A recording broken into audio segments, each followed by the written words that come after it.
Saudi Arabia likes having that close relationship with the United States. But until we get that graphic put together, I do want to read a part of this because I do think it frames the relationship between the president and the Saudi king. And he says, quote, "As our countries work together to confront many challenges, I always valued King Abdullah's perspective and appreciated our genuine and warm friendship. As a leader, he was always candid and had the courage of his convictions. One of those convictions was his steadfast and passionate belief in the importance of the U.S.-Saudi relationship as a force for stability and security in the Middle East and beyond. The closeness and strength of the partnership between our two countries is part of King Abdullah's legacy." And I think what is interesting to point out about this meeting back in March, I was tweeting out pictures at that time.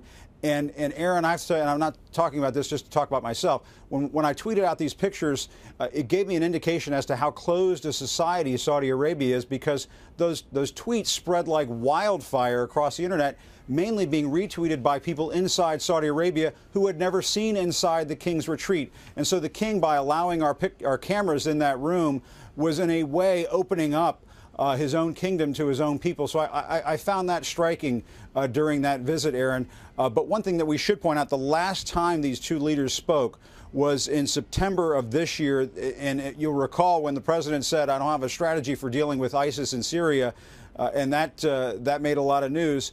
The president decided to go ahead and give a speech about his strategy on ISIS. He called King Abdullah prior to giving that speech, because obviously, as ISIS goes in Iraq and Syria, so potentially could go Saudi Arabia. And so the king was obviously very concerned about the president's moves with respect to ISIS. And so a long relationship, a good relationship. We should also mention Prince Salman, who will be taking the throne.